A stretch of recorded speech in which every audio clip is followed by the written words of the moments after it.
On today's video, we're gonna do tips for putting a messy bun in your hair when it's super clean, super soft, super shiny, and super fluffy.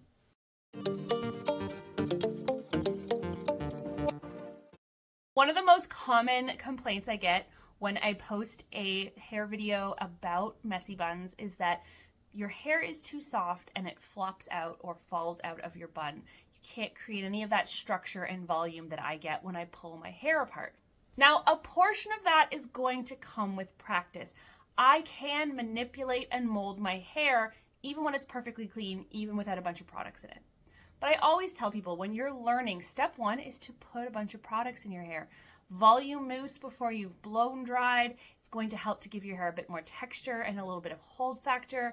And then adding in some dry texture spray or dry texture powder before you start to make your bun, or even dry shampoo if that's all you have on hand, is going to give your hair the grit and texture it needs to help you and hold itself.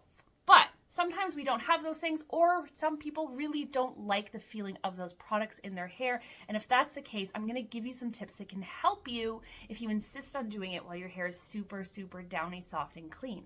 Now, a lot of people do assume that because my hair is platinum blonde, that it is drier and more textured and not super, super soft. But you can see my hair is very soft, very shiny, very fluffy when it's freshly washed, and does not hold structure on its own.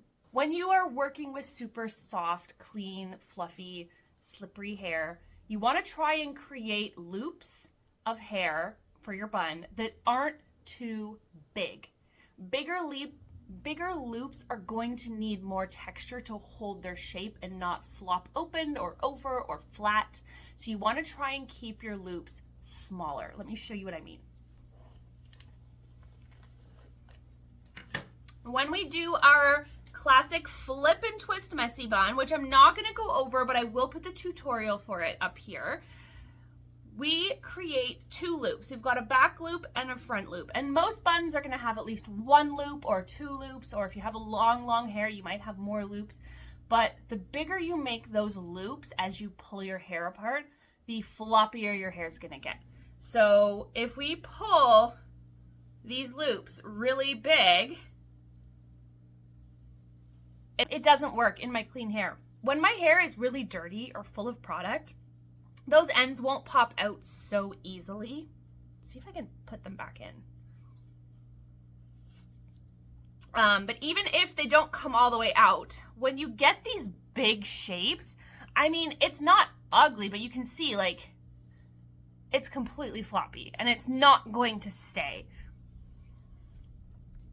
So when I create my loops, I'm going to try and keep them small if I can. And then when I fluff and pull them, I'm going to try and be really careful not to fluff and pull as much. Now, I would probably stop there.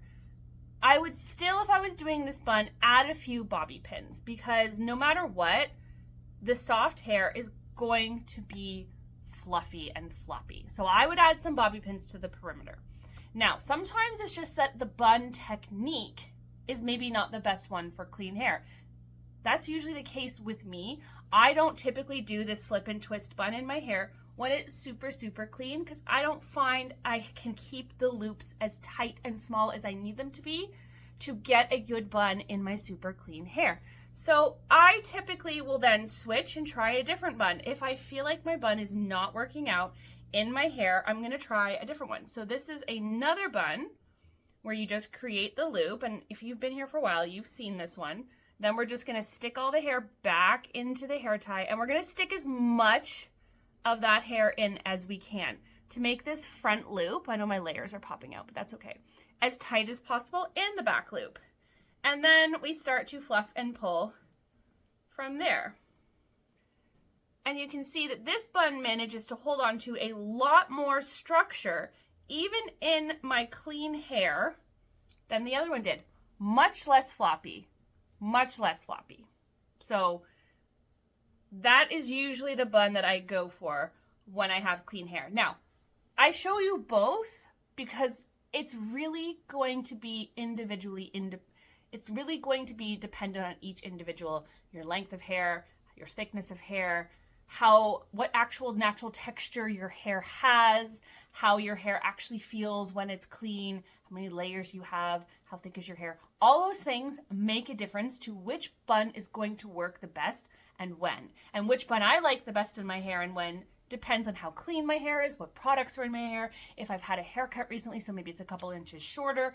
It all depends. Because it is also individual and dependent on you and your hair, this is why I always tell people, if one bun is not working for you, move on and try another. There is not just one way to create a bun, or you don't have to do it exactly like I do it to have a great bun. You can use what I talk about and what I show you as a starting point, as opposed to a actual, this is how you have to do it exactly. At the end of the day, if you struggle to put your hair up in messy buns with clean hair, why are we putting our clean hair up in messy buns anyways? I really don't put my clean hair up in a messy bun. I put my dirty hair up in a messy bun, my product-filled hair up in a messy bun, my day 2 or 3 hair up in a messy bun.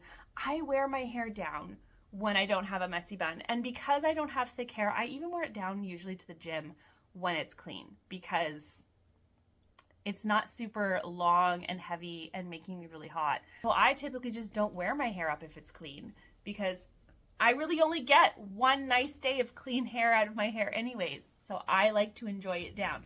But if you do want to put it up in a messy bun and it's clean and fluffy and soft and you don't want to add products, remember, keep those loops small, pull slowly, don't pull as much hair out, try not to make as big of loops, as voluminous of loops. Try to keep everything with a bit more tension in your hair tie, and that should help your hair not fall flat and hold a little bit more structure all on its own without the help of those products. Let me know in the comments if you have any questions. I hope that was helpful. I hope it made sense. It can be hard to describe these things in a video. Let me know if you guys would be interested in me doing more lives to talk to you live about some of these things. It has been something I've thought of doing, but I wasn't sure how much interest there was. So let me know in the comments what you think of that. Thank you so much for watching today. Hit that notification bell so you don't miss any more of my videos, because I do post 3 of these tutorials every single week. Thanks for watching today. Bye.